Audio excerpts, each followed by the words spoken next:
The Last Wish. Part 3. "My lord's asleep," repeated the doorman, looking down at Geralt. He was taller by a head and nearly twice as broad in the shoulders. "Are you deaf, you vagabond? The lord's asleep, I said." "Then let him sleep," agreed the Witcher. "I've not got business with your lord, but with the lady who is staying here." "Business, you say?" The doorman, as it turned out, was surprisingly witty for someone of such stature and appearance. "Then go, you loiterer, to the whorehouse to satisfy your need. Scram!" Geralt unfastened the purse on his belt and, holding it by the straps, weighed it in his palm. "You won't bribe me," the Kerberos said proudly. "I don't intend to." The porter was too huge to have the reflexes which would let him dodge or shield himself from a quick blow given by an ordinary man. He didn't even have time to blink before the Witcher's blow landed. The heavy purse struck him in the temple with a metallic crash. He collapsed against the door, grabbing the frame with both hands. Geralt tore him away from it with a kick in the knee, shoved him with his shoulder, and fetched him another blow with the purse. The doorman's eyes grew hazy and diverged in a comical squint, and his legs folded under him like two penknives. The Witcher, seeing the strapping fellow moving, although almost unconscious, walloped him with force for the third time, right on the crown of his head. "Money," he muttered, "opens all doors." It was dark in the vestibule. A loud snoring came from the door on the left. The Witcher peeped in carefully. A fat woman, her nightdress hitched up above her hips, was asleep on a tumbled pallet, snoring and snorting through her nose. It wasn't the most beautiful sight. Geralt dragged the porter into the little room and closed the door. On the right was another door, half opened, and behind it stone steps led down.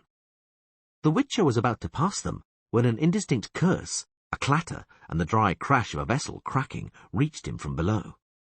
The room was a big kitchen, full of utensils, smelling of herbs and resinous wood.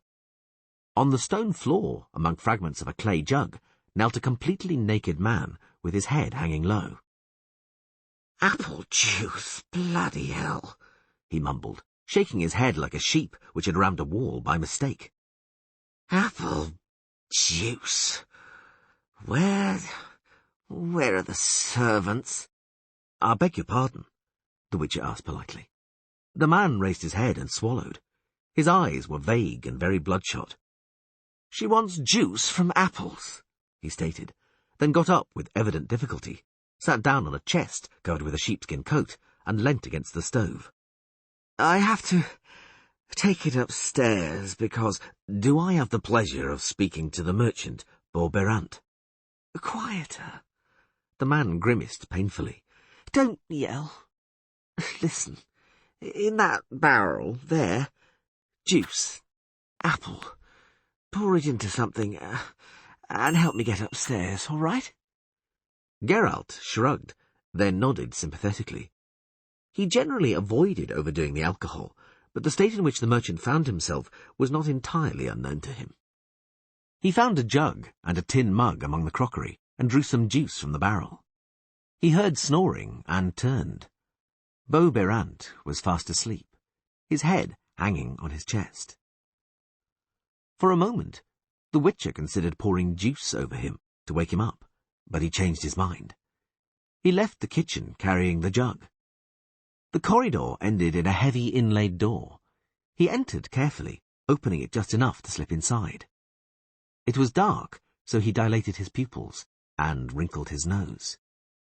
A heavy smell of sour wine, candles and overripe fruit hung in the air, and something else that brought to mind a mixture of the scents of lilac and gooseberries. He looked around. The table in the middle of the chamber bore a battlefield of jugs, carafes, goblets, silver plates, dishes, and ivory-handled cutlery. A creased tablecloth, which had been pushed aside, was soaked in wine, covered in purple stains, and stiff with wax, which had trickled down the candlesticks. Orange peel glowed like flowers among plum and peach stones, pear cores and grape stalks. A goblet had fallen over and smashed. The other was in one piece, half full, with a turkey bone sticking out of it. Next to the goblet stood a black, high-heeled slipper. It was made of basilisk skin. There wasn't a more expensive raw material which could be used in the making of shoes. The other slipper lay under a chair on top of a carelessly discarded black dress with white frills and an embroidered flowery pattern. For a moment, Geralt stood undecided, struggling with embarrassment and the desire to turn on his heel and leave. But that would have meant his tussle with the Kerberos below had been unnecessary, and the Witcher didn't like doing anything unnecessarily. He noticed winding stairs in the corner of the chamber. On the steps, he found 4 withered white roses and a napkin stained with wine and crimson lipstick. The scent of lilac and gooseberries grew stronger. The stairs led to a bedroom, the floor of which was covered in an enormous shaggy animal skin. A white shirt with lace cuffs and umpteen white roses lay on the skin, and a black stocking. The other stocking hung from one of the 4 engraved posts which supported the domed canopy over the bed. The engravings on the posts depicted nymphs and fauns in various positions. Some of the positions were interesting, others funny. Many repeated themselves. Geralt cleared his throat loudly, looking at the abundant black locks visible from under the eiderdown. The eiderdown moved and moaned. Geralt cleared his throat even louder. "Beau?" the abundance of black locks asked indistinctly. "Have you brought the juice?" "Yes." A pale, triangular face, violet eyes, and narrow, slightly contorted lips appeared beneath the black tresses. "Oh." The lips became even more contorted. "Oh, I'm dying of thirst." "Here you are." The woman sat up, scrambling out of the bedclothes. She had pretty shoulders, a shapely neck, and around it a black velvet choker with a star-shaped jewel sparkling with diamonds. Apart from the choker, she had nothing on. "Thank you." She took the mug from his hand, drank greedily, then raised her arms and touched her temples. The eiderdown slipped down even further. Geralt averted his eyes, politely, but unwillingly. "Who are you?" asked the black-haired woman, narrowing her eyes and covering herself with the eiderdown. "What are you doing here? And where, damn it, is Berant?" Which question shall I answer first? He immediately regretted his sarcasm. The woman raised her hand, and a golden streak shot out from her fingers. Geralt reacted instinctively, crossing both hands in the sign of heliotrope, and caught the spell just in front of his face.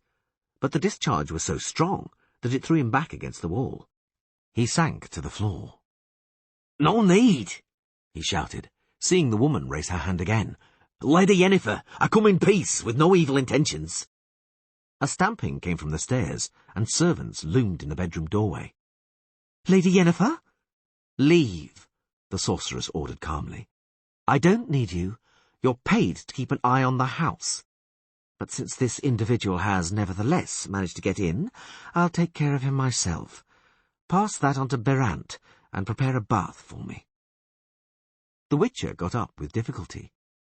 Yennefer observed him in silence, narrowing her eyes.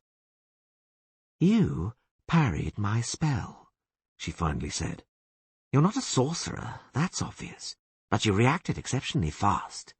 Tell me who you are, stranger, who has come in peace, and I advise you to speak quickly." "I'm Geralt of Rivia, a witcher." Yennefer leant out of the bed, grasping a fawn, engraved on the pole, by a piece of anatomy well adapted to being grasped. Without taking her eyes off Geralt, she picked a coat with a fur collar up off the floor and wrapped herself up in it tightly before getting up. She poured herself another mug of juice without hurrying, drank it in one go, coughed and came closer. Geralt discreetly rubbed his lower back, which, a moment ago, had collided painfully with the wall. "Geralt of Rivia," repeated the sorceress, looking at him from behind black lashes. "How did you get in here, and for what reason? You didn't hurt Berant, I hope?" "No, I didn't. Lady Yennefer, I need your help." "A witcher," she muttered, coming up even closer and wrapping the coat around her more tightly. "Not only is it the first one I've seen up close, but it's none other than the famous white wolf." I've heard about you. I can imagine. I don't know what you can imagine. She yawned, then came even closer. May I? She touched his cheek and looked him in the eyes. He clenched his jaw. Do your pupils automatically adapt to light, or can you narrow and dilate them according to your will? Yennefer, he said calmly. I roared non-stop all day from Rinde. I waited all night for the gates to open. I gave your doorman, who didn't want to let me in, a blow to the head. I disturbed your sleep and peace discourteously and importunately. All because my friend needs help, which only you can give him. Give it to him, please, and then, if you like, we can talk about mutations and aberrations. She took a step back and contorted her lips unpleasantly. What sort of help do you mean? The regeneration of organs injured through magic. The throat, larynx and vocal cords. An injury caused by a scarlet mist, or something very much like it. Very much like it, she repeated. To put it in a nutshell, it wasn't a scarlet mist which has injured your friend. So what was it? Speak out. Being torn from my sleep at dawn, I have neither the strength nor the desire to probe your brain. It's best I start from the beginning. Oh, no, she interrupted him. If it's all that complicated, then wait. An aftertaste in my mouth, dishevelled hair, sticky eyes and other morning inconveniences strongly affect my perceptive faculties. Go downstairs to the bath chamber in the cellar. I'll be there in a minute, and then you'll tell me everything. Yennefer, I don't want to be persistent, but time is pressing. My friend, Geralt, she interrupted sharply. I climbed out of bed for you, and I didn't intend to do that before the chime of midday. I'm prepared to do without breakfast. Do you know why? Because you brought me the apple juice. You were in a hurry. Your head was troubled with your friend's suffering. You forced your way in here, and yet you thought of a thirsty woman. You won me over, so my help is not out of the question. But I won't do anything without hot water and soap. Go, please. Very well. Geralt? Yes? He stopped on the threshold. Make use of the opportunity to have a bath yourself. I can not only guess the age and breed of your horse, but also its colour, by the smell.